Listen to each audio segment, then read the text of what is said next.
Chapter 1. Prince Zigfried.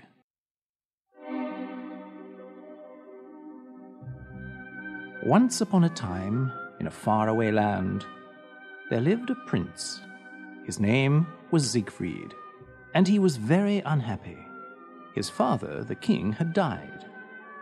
And since then, everyone in the palace had forgotten how to smile. Without his father, Zigfried thought he would never feel happy again. Every day, Zigfried sat at the window in his room in the palace, looking at the birds and the trees. How can they sing and fly so free? They must not feel like me. His servant Ozlowe tried to make the prince smile by telling him jokes or doing funny tricks for him. But the prince would not smile. I know you love me, Ozlowe, but I cannot smile. My heart is broken. Ozlowe would not give up. Let's go for a walk, good prince. Maybe we can find something outside which will make you happy. If you wish, Ozlowe, but I don't think there's anything that can make me happy. Ozlowe put on his hunting cap, and he took his crossbow. He enjoyed hunting, and he hoped to catch a bird or a rabbit for the prince. They walked through the forest until they came to a lake. On the lake, there was a beautiful white swan. It had a gold crown on its head that only princesses wear. The swan swam towards the prince and looked into his eyes. The swan's eyes were so sad, but Prince Zigfried felt sorry for it. Here is a creature which feels worse than I do. But why do you have that crown on your head? The swan opened its wings and cried out, I think it's trying to tell me something. Ozlowe had his crossbow in his hands. He wanted to shoot the swan. I'll get that swan for you, prince. Just 1 minute. Ozlowe, no! Before Ozlowe could shoot, a magic owl flew from a tree and took Ozlowe's cap off his head. This cast a spell on him, and he was turned to stone. The prince did not understand. Ozlowe, what has happened to you? Speak to me. He looked back at the lake. The swan was gone. Everything I do goes wrong. This must have happened because of me.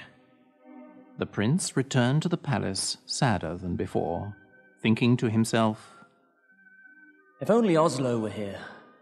There is nothing good in my life anymore. Zigfried's mother came to see him that night.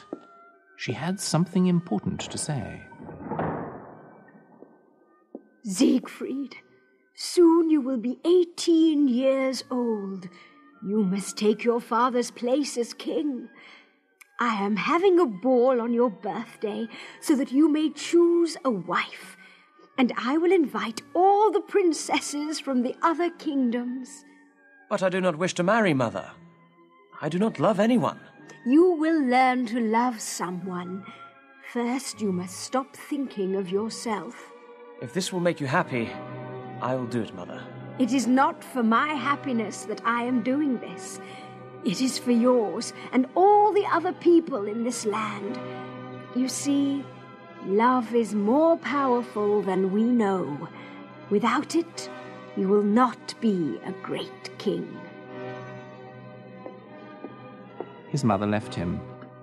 He sat at the window thinking of what she had said.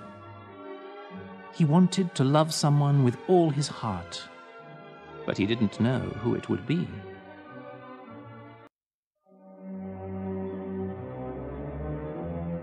Chapter 2. The Beautiful Princess.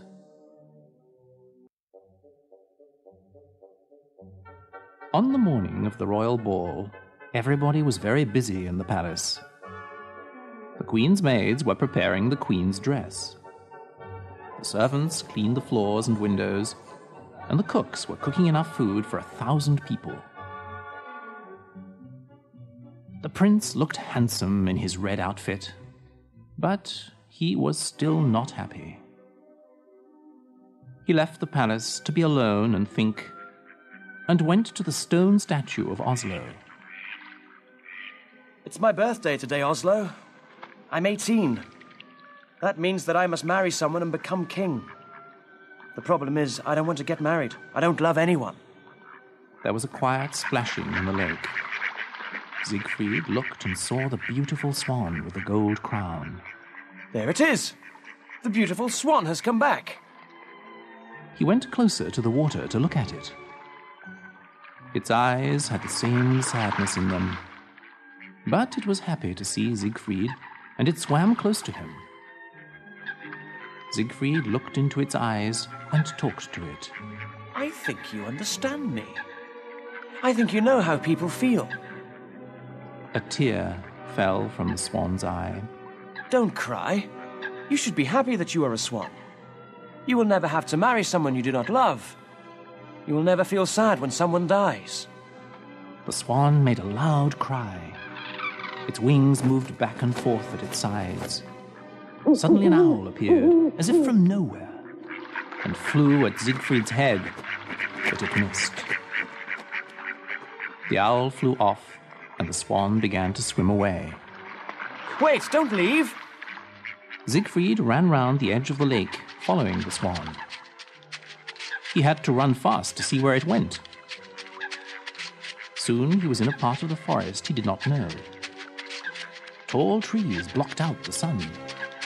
It was very dark. The swan swam to an ugly old castle. When it left the water, something magical happened. The swan turned into a beautiful princess. She had long, blonde hair, and she wore a long white dress. The crown was still on her head. Zigfried ran to where she stood at the castle door. Wait! Where are you going? The princess stopped, but she did not look at him. Look at me, please! My name is Prince Zigfried, and I want to know who you are. The princess turned to look at the prince.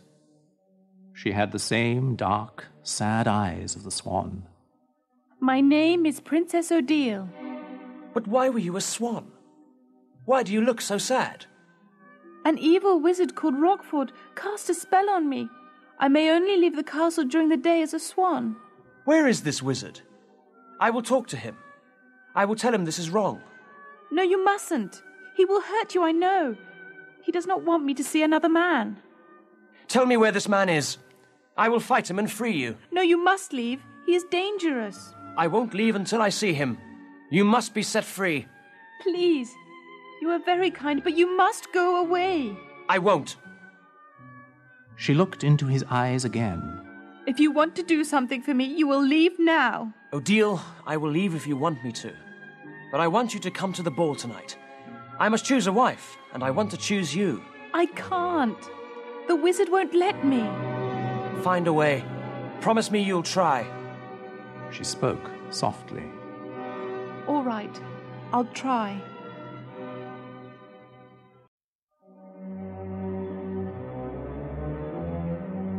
Chapter 3. Odette.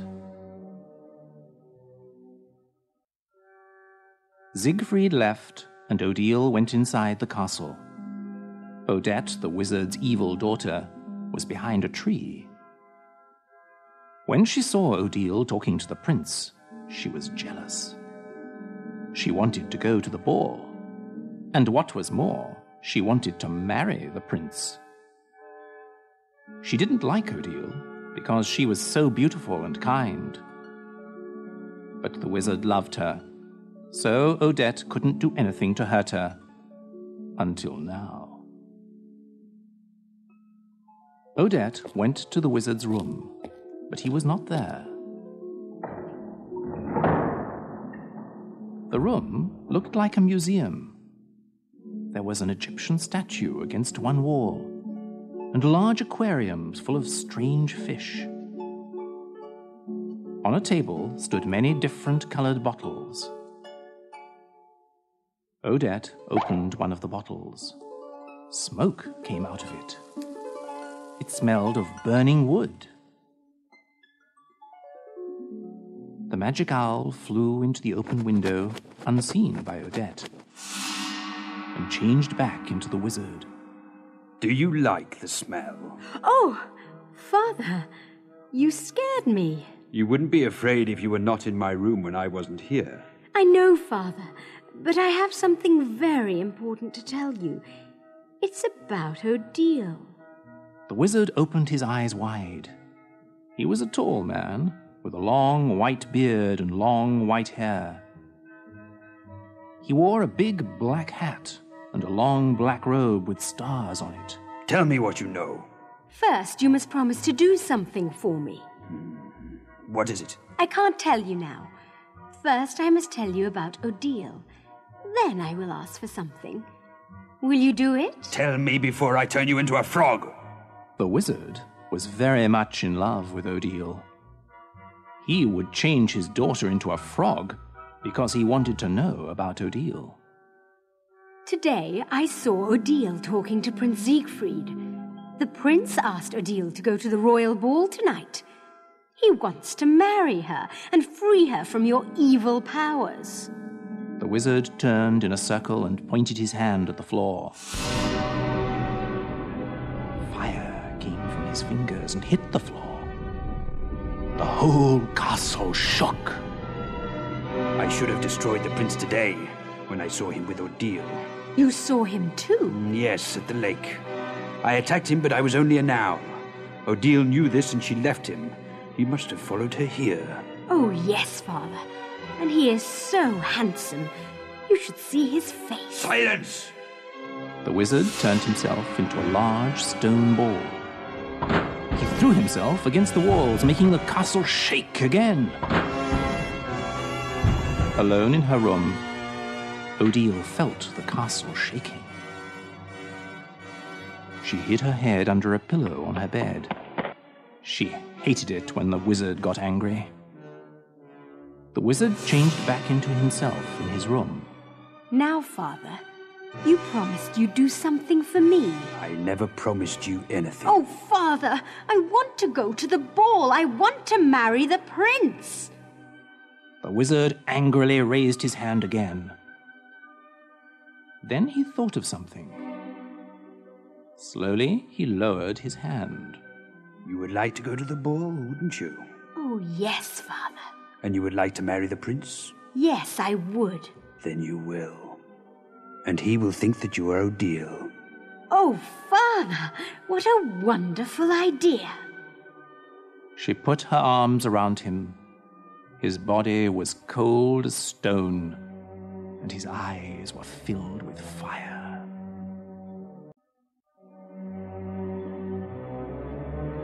Chapter 4. A Bird in a Cage. Odile's room was at the top of the castle tower. Rockford had put her there after he had taken her from her parents. She was the most beautiful princess in the land, and her parents were good and kind. Rockford had asked her father if he could marry Odile. We must ask my daughter what she thinks. Odile was brought to the wizard. Princess Odile. Odile, this man has asked to marry you. He says she is very rich and that he will make you the happiest princess in the world. What do you think? Odile looked into the wizard's eyes. Do you promise to love me forever with all your heart? Will you love me so much that you will not think of what you want, even if it hurts you to do this? The look in her eyes and her questions made Rockford uncomfortable. Why do you ask me such questions? I told your father I could give you everything you could want. The princess smiled and turned her head away. I'm sorry, Father, but I will not marry this man. He does not know what love is. They did not know then that he was a wizard. Rockford had looked like a prince. He wore beautiful clothes and looked very handsome. But when he heard what Odile said to her father, his face began to change. It became old and ugly. His clothes changed from blue to black. You don't know what you're saying, you silly girl. I do not have to ask for what I want. I am a wizard. I can do anything I please. He waved his hands through the air, and a fire started in the castle where the princess and her parents lived. He had turned Odile into a small bird in a cage and carried her to his castle where he locked her up in a tower. The entire kingdom was destroyed by this fire, and her parents were killed.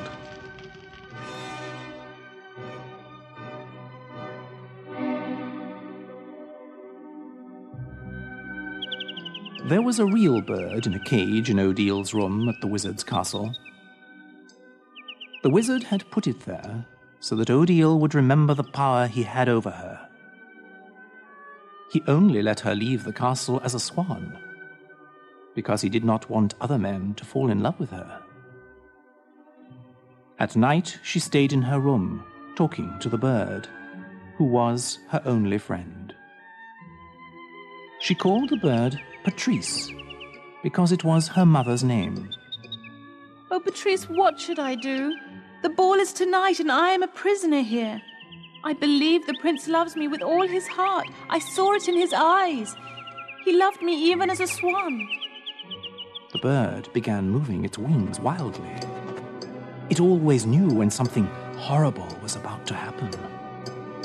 What is it, Patrice? What are you afraid of? Odile heard keys in her locked door. She put the bird and its cage behind a curtain, because she did not want the bird to see what was about to happen.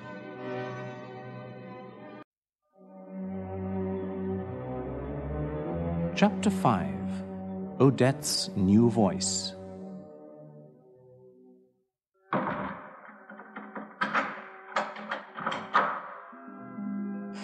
The wizard entered Odile's room with Odette. Odette was the same age and height as Odile, but she had dark hair.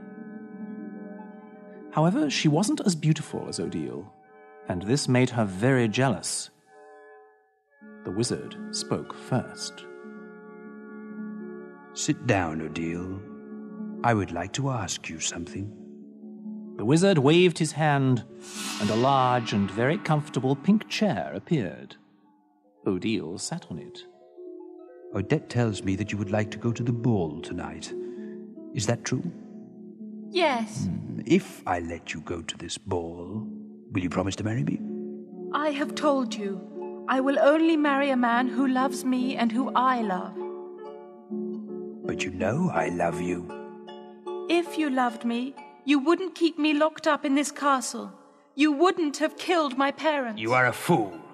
Would you like to marry the prince? Is that it? He loves me more than you do. How do you know? He left you here with me. That shows you that you're wrong. He's afraid of me. He can't love you very much if he's afraid. He did it for me. I asked him to do it. And did you tell him that you would go to the ball? Yes. Then you lied. You knew I would not let you go. I said I would try. He knows that if I do not go, it is not because I do not want to. And how does he know this? You do not have to cast a spell on someone or make them rich to love you. You understand it by looking in their eyes. You know it by the way they speak and act. You are a dreamer. And you have no heart. Silence! The wizard raised both his arms and the castle shook. The curtain on the wall fell down, and the wizard saw the bird in the cage. Ah, the bird. If you hurt that bird, you're worse than I thought. The bird flew wildly as the wizard walked towards it. He picked up the cage. Now, why would I hurt this bird? It is like me. It has no heart. It does not feel anything when I do this. The wizard pointed his fingers at Odette. She changed into Odile. She had the same blonde hair, the same eyes. She was even wearing the crown. Odile stood up. Tonight, Odette will go to the ball as you, Odile. Zigfried will marry her, and we will see what true love is. Your hearts are nothing compared to my magic. You may look like me, Odette, but there is something missing from your eyes. The prince will know this. He does not love you, Odile. He only loves what you look like. I I almost forgot. The wizard waved his hand. Odette, say something. When Odette spoke, she sounded just like Odile. Hello, Prince Zigfried. It's me, Odile. I love you. Odile ran to her bed, crying. She fell on the bed and covered her face. Rockford laughed loudly. He took Odette out of the room and locked the door behind him. When Odile looked up, only the bird was with her. It, too, had a tear in its eye. He isn't a fool.